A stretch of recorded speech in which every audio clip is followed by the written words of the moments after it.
Coming into this house, I was gonna try to be cutthroat and do whatever it took to win. But I realized I'm not gonna sacrifice my word for $500,000.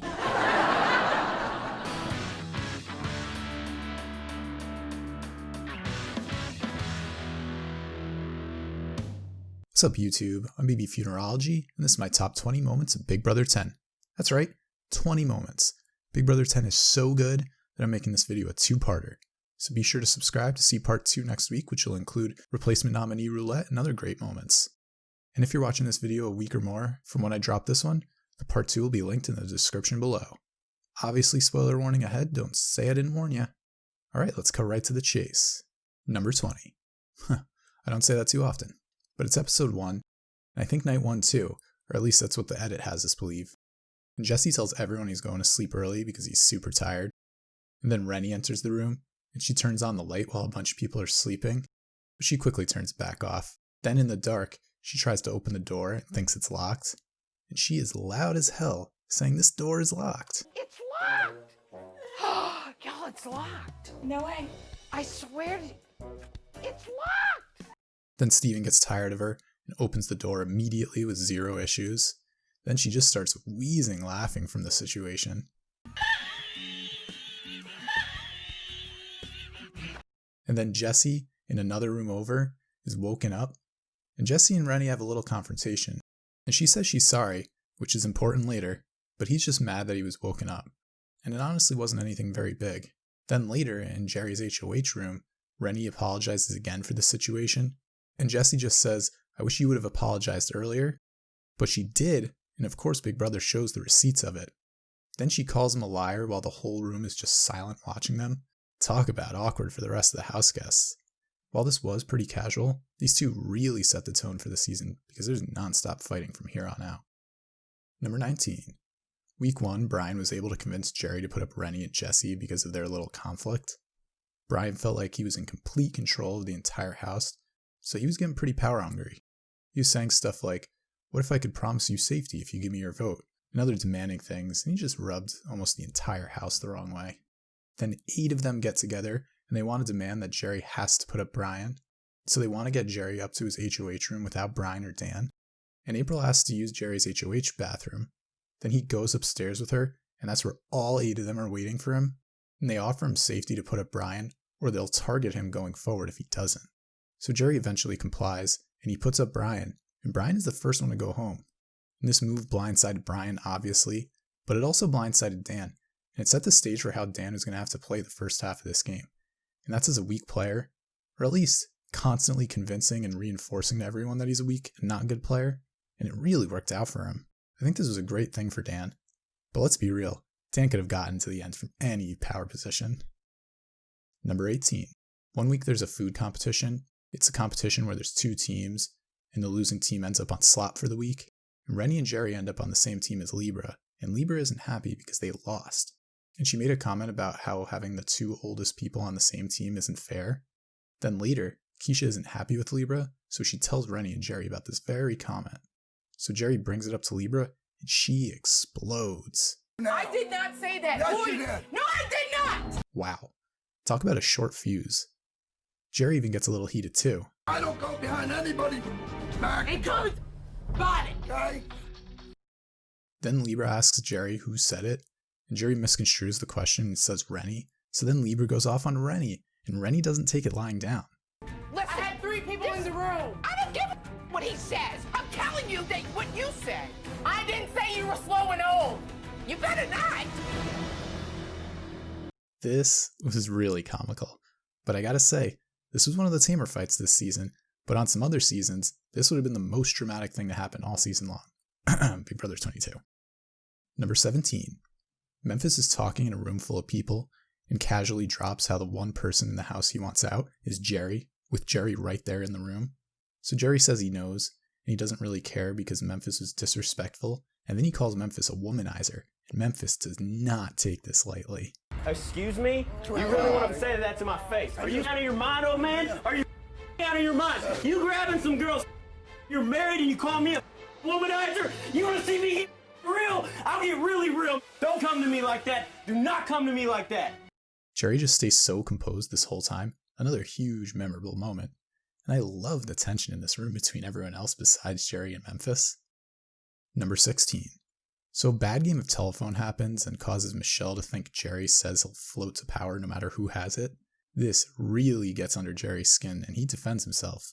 And then both him and Michelle go nuts. You think I'm gonna kiss your ass? Well, that- Yeah, me, I'm gonna kiss your ass? That's what you. Oh, You're the one talking junk about me. Because you're hollering at me. You're coming jumping on me with your friends. I was coming Four from of you on my that. ass. You want to go for it? Come on, let's all get it on.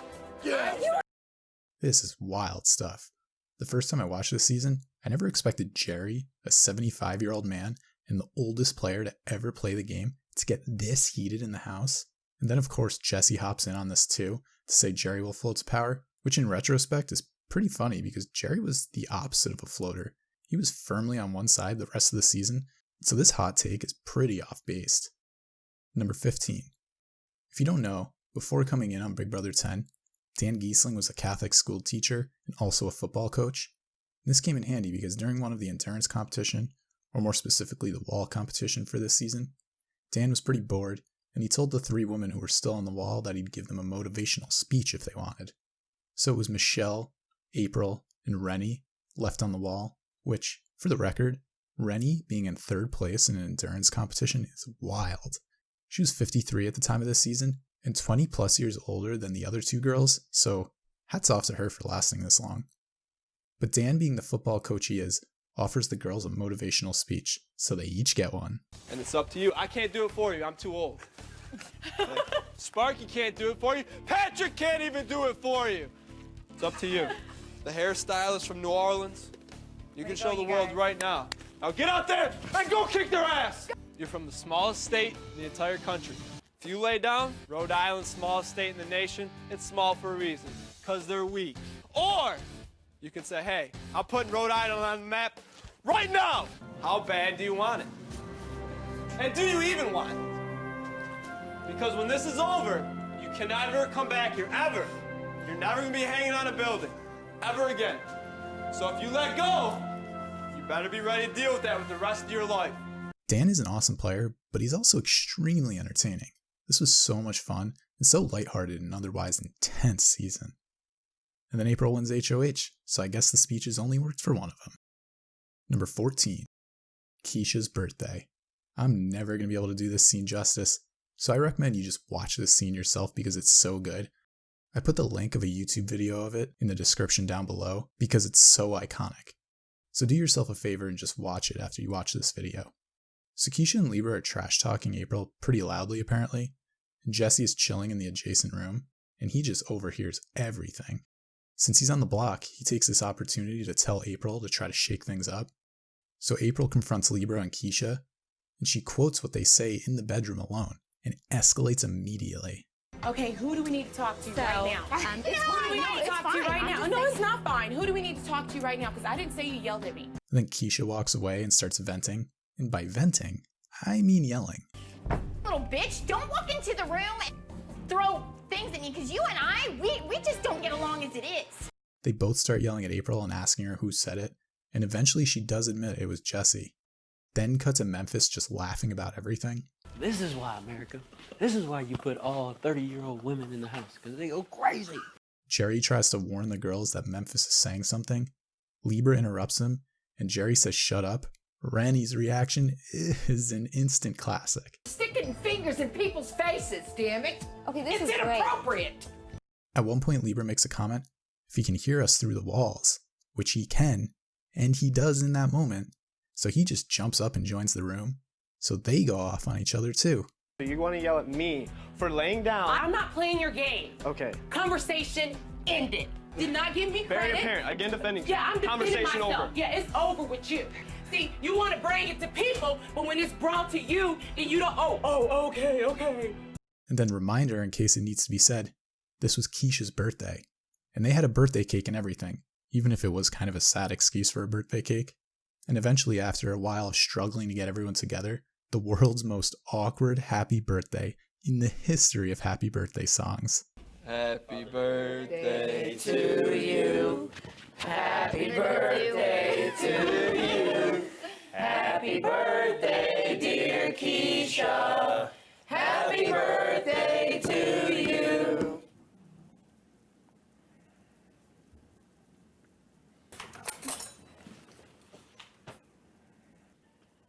Anybody want cake?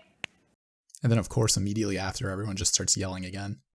Michelle asks if anyone even knows what they're fighting about at this point. Oh, no. I know exactly what the fight's about. Yeah. I know exactly what the fight's about. And then they're all just yelling for a bit more before everyone eventually cools off. But by God, this was A+, 10 of 10, perfect television experience. I couldn't have written it better myself if my life depended on it. This is, and I'm not exaggerating, the best fight in television history. And I'd like to challenge anyone watching this to find a better fight if it exists. Because if it does, let me know down in the comments section below. Number 13. The house guests are playing a veto competition, and it's that competition style with prizes and punishments, and they get traded around like a Yankee swap style. And Michelle gets eliminated pretty early and wins a Hawaiian vacation, and she is hyped. She's a huge fan of this Hawaiian holiday, and she lets everyone know. Then later, once the competition ends, Libra wins, and she gets the last choice of trading, and she ends up with the unitard. And so she could have traded with anything, but she didn't take the veto, and instead, she trades with Michelle for the Hawaiian vacation. And Michelle is heated. I get a leotard after everybody gets good. I get a leotard by a mother who should get her kids taken away because she's a horse slut skank. Now, This is way too much of a dig at Libra, and Julie actually calls her out for it at the finale, but I just loved this. I get a leotard? I actually quote this quite often, and it's just such a funny moment over something that shouldn't be taken too seriously. But yeah, that house was heated, and so the diary room sessions were heated as well. Number 12. During the season, they decided to do the America's Player twist from season 8, but only for a week. So America voted who they wanted to be America's Player, and they voted Dan. Then they tasked Dan with hugging Jessie for 10 seconds. Amazing choice, America. But then Dan approaches Jessie, and he says he's worried, what if his girlfriend isn't there for him when he gets out of the game, and he misses her so much. And Jessie had a girlfriend at the time too, so he understood the pain and comforts Dan. But the best part is Jessie was on the block, and on his way out the door basically at this point, and Dan is being the person who needs to be consoled here. And then Dan gets the task complete, and gives the camera a look Jim Halpert style, which was so great. Then later in the week, Dan also has to vote for whoever America votes out this week. And this is extra interesting because Dan didn't learn who he had to vote for until the vote live Thursday night. And then it gets even extra juicy because the house is split down the middle and the votes are 3-3, with Dan being the swing vote to each side. So Dan sets himself up so both sides think he's with them, and then one side is going to be betrayed either way. And then America gives Dan his vote. America has voted to evict Jessie. Please go to the living room, Dan. All right, good job, America. And this is so interesting because we could have easily been in a world where America voted out Memphis and the Renegades Alliance is never even created, and Dan is forced to work with the other side of the house. Does Dan still win? Does he come back for Big Brother 14? Scary stuff to imagine, honestly. So it's very interesting to think what would have happened if America voted the other way, or even if Dan had his own choice in the matter. Number 11. The house went a feast one night, and so they're all enjoying dinner together. And they're saying nice things about each other to try to lighten the mood for once. Keesha says some nice words about April. Also in the Yankee swap competition, April won a number of designer dresses. And then Keesha makes a small joke that April should let her borrow a designer dress. And then Libra does that thing where she repeats the same joke right after someone says it, but says it louder and says the same exact thing Keesha said. But Michelle didn't like this. In fact, she thought it was offensive. Then later Michelle tells Keesha what Libra said and framed it as this weird offensive thing. So Michelle grabs April, and April confirms it. Then Keesha says, let's grab Libra and we'll talk. Libra tries to defend herself and just says it's a joke. And then for the millionth time, everyone just explodes. Okay, well, let's go there then, because... Okay, let's go there Let's then. go there. What do you want? everybody You said stuff about everybody in this house. Hey, Libra, but I have never, not you. I haven't said anything about you. I don't like her. You guys are all blaming Libra, and it drives me insane because I'm like, oh, because you know what kind of person she is, Libra? Would admit to what she's done. That girl will blame it on everybody else. And they keep fighting for a long, long time. It's amazing that they have the stamina to do this stuff. But notice how everyone's drinking during this. Remind me again why Big Brother doesn't give the house guests alcohol these days? And then Keesha just vents to Michelle, and it's just so savage the entire time about hating April. Where was this Keesha during Big Brother 22? But that was my first part of my Big Brother 10 top 20 moments. Let me know what your favorite moment was and why it was Keesha's birthday down in the comment section below. And don't forget to subscribe because part 2 is coming at you soon. I'll catch you guys in the next one. Peace. I was smiling from ear to ear. Put me in a bright white commercial, honey, because I was glad to see him hit the road. Peace out. Deuce. Shake until you bake 'em. Make sure you don't let the door hit you.